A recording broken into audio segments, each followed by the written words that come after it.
Okay, students, coming to the next question, that according to Coulomb's law, which is correct relation for the following diagram?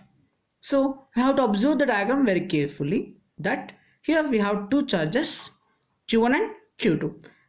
As we have seen the direction of force between these two charges, they are attracting towards each other, means they are coming towards each other is nothing but attractive force. If they are moving away means repulsive force.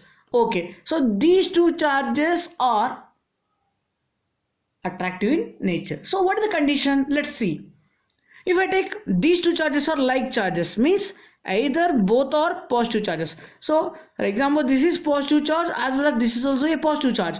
So both will repel. So the value is greater than 0, because plus into plus greater than 0. If they are minus, what happens? Minus into minus also plus, again greater than 0. So if Q1 Q2 is greater than 0, they are like charges and the force between these two charges is a repulsive force. And let us take one more condition, that Q1 Q2 less than 0, means one is positive and one is negative. So positive into negative or negative into positive is always less than 0. So these two are unlike charges, means which force? Attractive force. So what we got here? They are attracting each other. So the one condition for them, Q1 Q2 less than 0. Next one.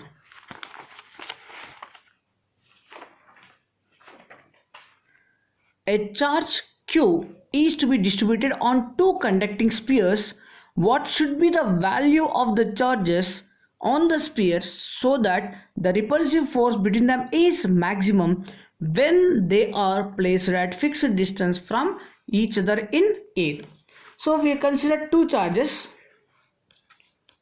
So one charge is distributed as two spheres. So we should divide Q into two parts. So assume that one part is Q and the part is Q minus Q. Okay. So now the force between these two charges is what? F is directly proportional to, or F is equals to K Q into Q minus Q by R square. When the force is maximum, dF by dQ should be is equals to 0. That implies if you differentiate d by dq of k q square minus q into q by r square is equals to 0.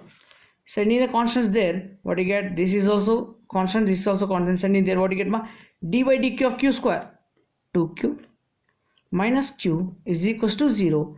That implies q is equals to what? Q by 2. So two charges should be of same nature. So what do the charges we can go to distribute? Q by 2 and Q by 2. Is it clear? Yes. Next one. A point charge Q1 exerts an electrostatic force on a second point charge Q2. If third charge is brought near the electric force of Q1 exerted on Q2, what happens? If forces are there, it depends on product of magnitude of two charges. So it depends on two charges that are present. But electric field is what? K Q by R square. So electric field only depends on the charge that is going to produce the electric field. So whatever the charge we brought also, there is no change in the electric force exerted between Q1 and Q2. So we can say that it remains unchanged. Next one.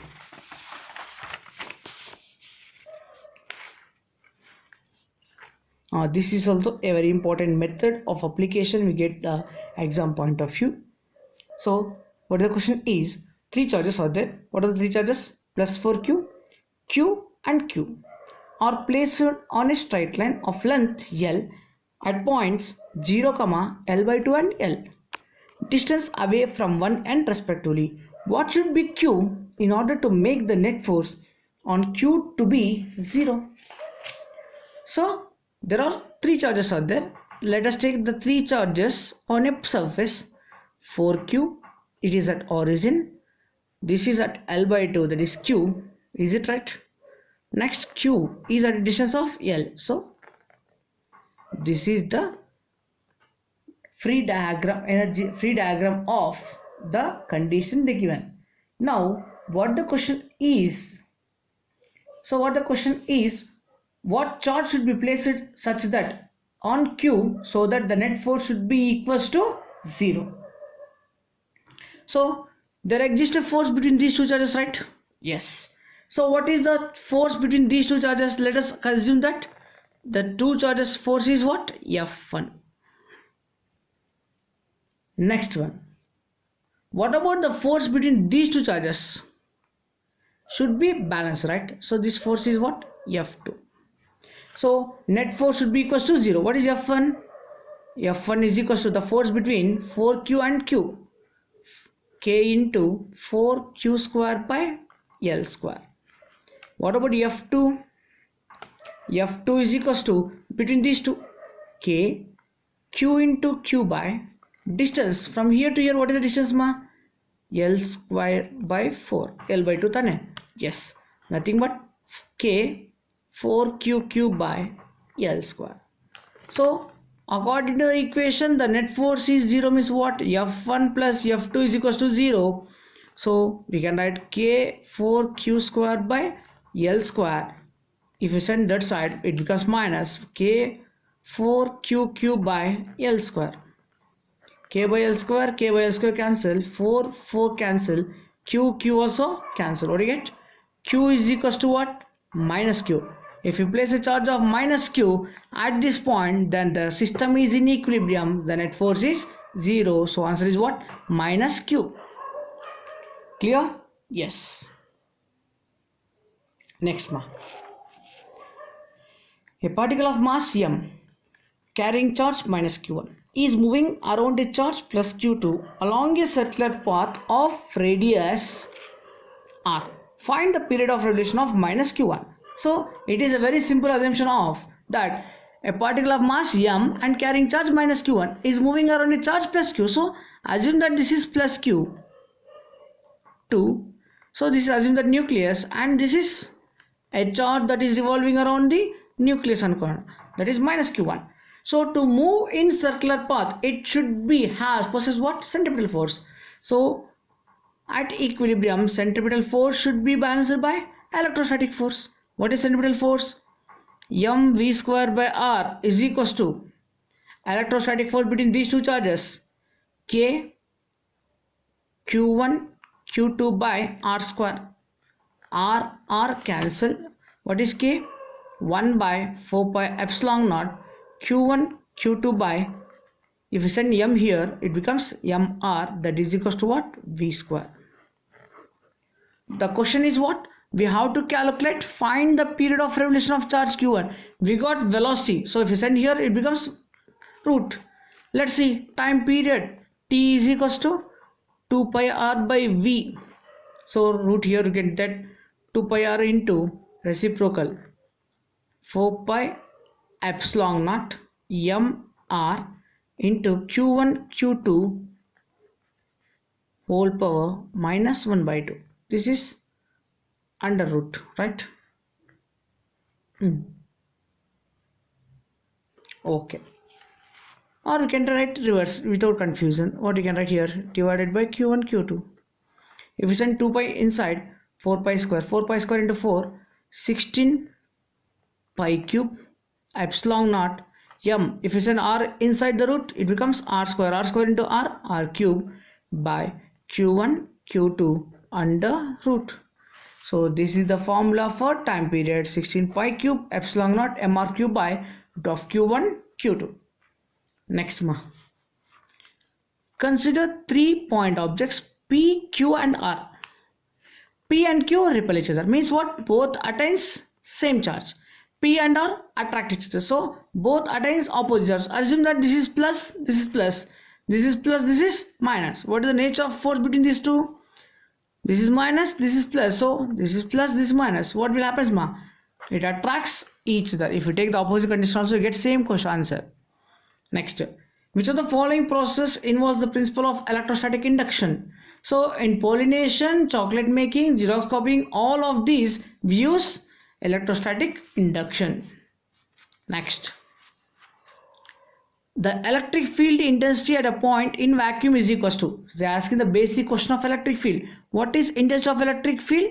Intensity of electric field is defined as force experienced by a unit positive charge placed at a point. So we can say that force on a unit point charge would express there 0. Force on a proton, force on electron, force on a unit positive. So E should be equals to E of means what? It should be unit. So answer is what? Force on a unit positive charge would experience the force there.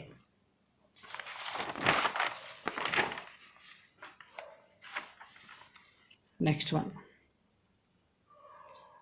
A sphere of radius r has electric charge uniformly distributed in its entire value at a distance d from the center inside the sphere, means d less than r, the electric field intensity is directly proportional. So you should read carefully the question, because there is a conducting sphere, there is a solid sphere, there is a lot of difference between these two. If the same question asks for conducting sphere,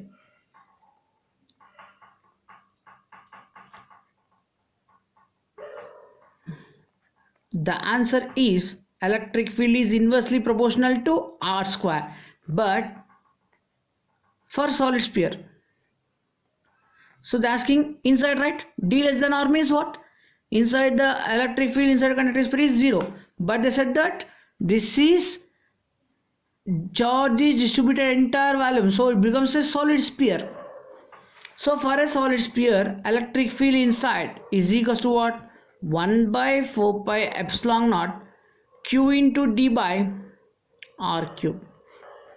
So if you take a graph for distance and electric field for solid sphere, increases linearly inside, at the center it is maximum, then go on decreases. E is inversely proportional to r square. So the answer is what, ma? Electric field is directly proportional to D. The same question asked for next one. Let's see. The electric field at 2r from the center of a uniformly charged non-conducting sphere of radius r is E. The electric field at a distance r by 2 from the center. So you have to observe that non-conducting. If it is conducting, the answer is what? 0. But it said that non-conducting at a distance of r by 2 will be, right? Yes. So what is the electric field of a uniform charged sphere? E is equals to k q by 2r whole square, nothing but 4r square. That is E1. What about E2? E2 is equals to k q into, at what distance, ma? R by 2 by r cube. Is it right? R by 2 by r cube. Now divide these two, E1 by E2 or E2 by E1, k cube by 4r square into k cube r by 2r cube. Sorry, reverse, man. You should reverse. 2 r cube by k q r, r square, r square cancel, k q cancel, 2 by 4 is 1 by 2. So if you take that reverse, E2 by E1 is equals to 2, then E2 is equals to what? 2E. So inside electric field is 0. Sorry, not 0, it is 2E. Next come. In a uniform electric field, if a charge is fired in a direction different from the line of electric field, then the trajectory of the charge will be. So a charged particle is incident in a uniform electric field. What happens? If a charged particle is there, it is incident in electric field. What happens? Initially it is at rest. In the presence of electric field, it experiences force. What is the force? F is equals to QE. From this, MA is equals to QE, A is equals to QE by M. So it gets accelerated and travels some distance, that is equals to what? S is equals to UT plus of AT square. It travels a horizontal distance and initial velocity is 0 of QE by T. So it travels vertical distance, right? What is time taken? Distance by velocity. So y square by v square. So if you observe this equation, what do you get? X is directly proportional to y square. So if x is directly proportional to y square, the trajectory of the projectile is what? Parabola, right? So it travels in which direction? In the motion of parabola. Next one. A positively charged pendulum is oscillating in a uniform electric field pointing upwards. Its time period as compared to that when it oscillates without electric field. Without electric field, what the time period of oscillation? As we have studied in first year, T is equals to 2 pi into root of L by G. If electric field is acting upwards and you know that pendulum acting downwards, so acceleration is downwards, electric field is acting upwards, so the acceleration of the particles are also the function of A. So both are opposite in direction, so the net acceleration is what ma? G minus A. So what about the time period? T is equals to 2 pi into root of L by G minus A. So G minus A means denominator value decreases, time period value increases. So as compared without electric field, this is the value. With electric field, 2 pi into root of L by G minus A, when electric field is pointing upwards, so the value is what? More. For example, the electric field is also acting downwards. G is also acting downwards, A is also acting downwards. So the net acceleration is what? G plus A. At that case, time period will decreases. So this is a condition for time period of simple pendulum in the presence of electric field. Clear? Yes. Next kano.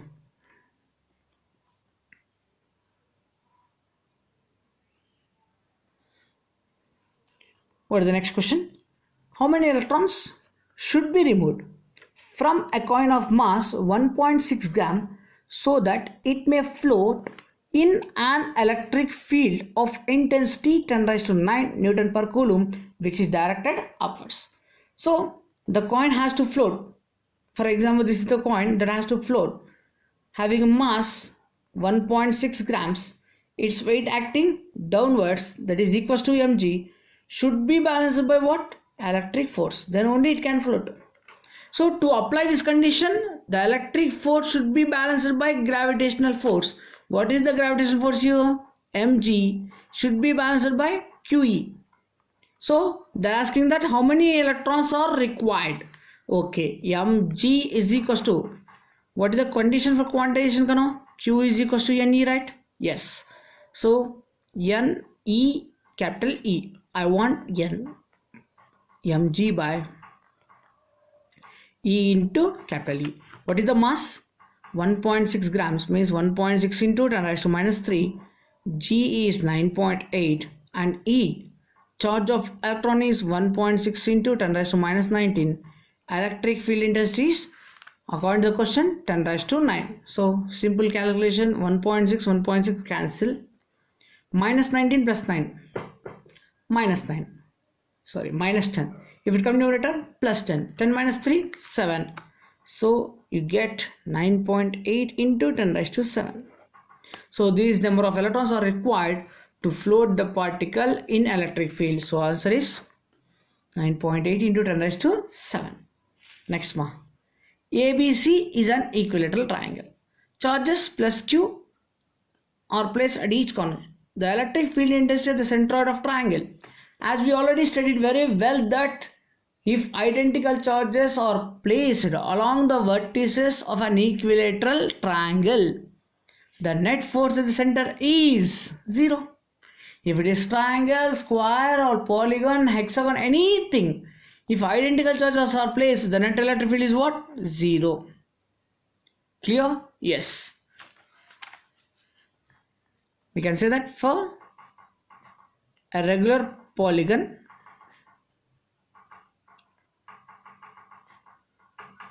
identical charges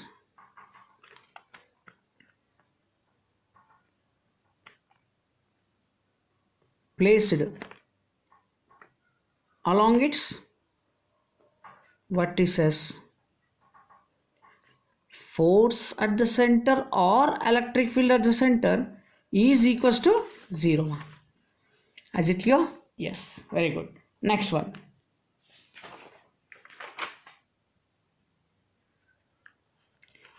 A charge Q is placed at the center of a square. If electric field intensity due to charge at the corners of the square is E1 and the intensity at the midpoint of the side of square is E2, then the ratio of E1 by E2 will be. So they're asking that they have taken a square. Okay, let us take a square having a sides L. A charge is placed at the center. Now along the vertex, means side the vertex, they said that if the electric field intensity due to charge at the corners of the square is E1, so any corner you can take that. I consider this corner, so this electric field is what? E1, and at the midpoint of the square is electric field is E2. Then what is the relation between E1 by E2? Okay, so how to know the distance between these two, right? Yes, from here to here how much? Root 2 L of means root L by, so what do you get? L by root 2. From here to here, so it presents the center. From center to the side midpoint, the distance is L by 2. So here the electric field charge is same but distance varies. We can say that E is inversely proportional to R square. So let us consider that E1 by E2 is equals to R2 by R1 whole square. What is R2? L by 2 by L by root 2 whole square. LL cancel, root 2 by 2 whole square, right?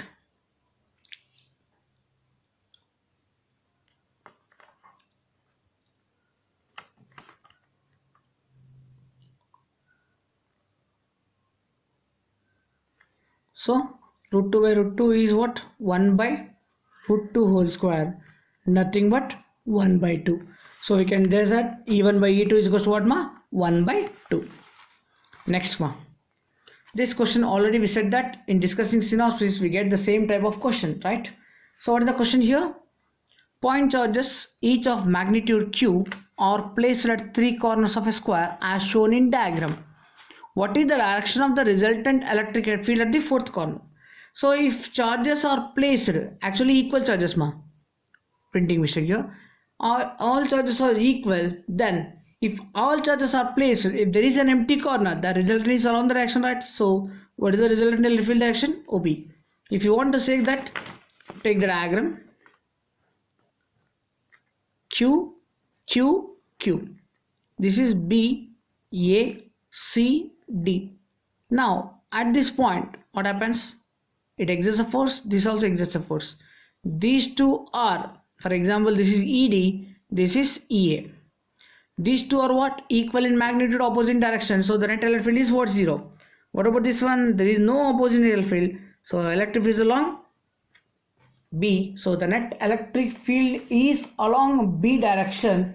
So we can say that net electric field is along B direction. Is it clear ma? Yes.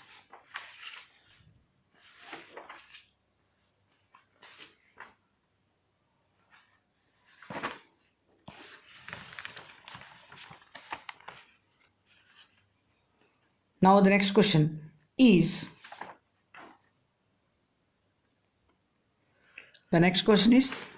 a question based on neutral point. So there are two charges are there. What are the two charges? E and 3E are placed at a distance R. The distance of the point where the electric field intensity will be 0 is. So at which point if you place the charge so that the net electric field intensity will be 0. Let us take the two charges 3E and E. So let us take from smaller magnitude, the distance is x. Total distance is what? R. So what is the formula for null point ma? R is equals to, x is equals to R by root n plus 1. What is n? Q2 by Q1. What is Q2 kana? Magnitude of higher charge. Q1 is magnitude of smaller charge. What is magnitude of higher charge here? 3e by e. E cancel. What do you get? R by root 3 plus 1. So the x is what? Distance of neutral point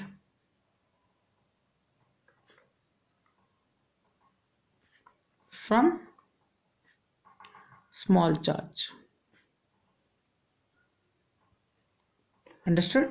Yes. So we get the answer as r by 1 plus r by 1 plus root 3 from E charge. Next one. If electric lines of force in a region are represented as shown in figure, then one can conclude that electric field is. So here we said that here the lines of force are less distance, here the lines of force are more distance. So here the lines of force are sparse and here the lines of force are close, means here strong electric field, here weak electric field. So there is no uniformity, so we can say that it is non-uniform electric field. Next question. An uncharged sphere of metal is placed in uniform electric field produced by two opposite charge plates. The lines of force will be, as we know that the lines of force move from positive to negative, but they cannot pass through the conductor. So here this okay, but it cannot move to this path of conductor, so it cannot, there is no possibility of moving like this. This is impossible because the lines of force are passing. Here this is the possibility that the lines of force are passing, not passing, they are moving from positive to negative. So the option is what ma? 3. So these are the some of the questions what we completed today's class. We can discuss some more questions in the next class. Hope you understood all these questions and go through these questions thoroughly and solve the synopsis. Thank you guys.